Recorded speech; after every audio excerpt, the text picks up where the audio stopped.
আরে ও ভয় পাচ্ছে তো। কিসের ভয়? ভয় পাচ্ছে না? সব ঠিক আছে তো? আমি আর পারছি না অমিত।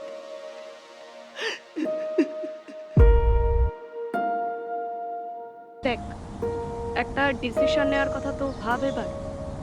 এভাবে একসঙ্গে থাকার মানেটা কি? Partha please try to understand. বাবা কি করব, বুঝে কি করব?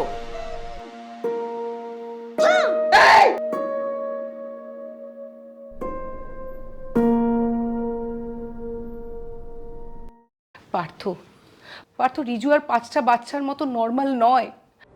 academic, sports, social behavior, কোনোটাতে he is not up to the mark. তোর ছেলে তো হুলুস্থুলও করছে ওখানে। নাম্বার ওয়ান হারাম। তবে তুমি মারা আবার কথা বলো না, হ্যাঁ?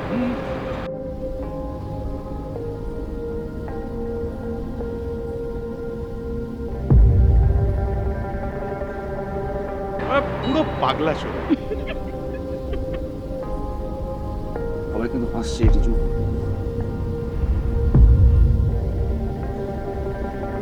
আরে হ্যাঁ, আমি একদম শিওর। আমাকে অভিষেক বলেছে। মাম্মা আমিও যাবো তোমার সঙ্গে। না বাবু, আজকে না। আমি এখন চলি, রাতে কথা হচ্ছে। দেখলে না, 15 মিনিটের গ্যাপে অফিস থেকে বেরোলো। রজত বাইরে দাঁড়িয়েছিল মল্লিকার জন্য।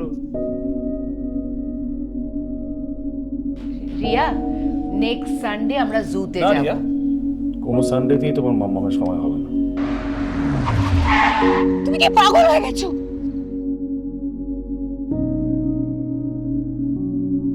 ওকে ভয় পাও? ও যদি কামড়ে দেয়?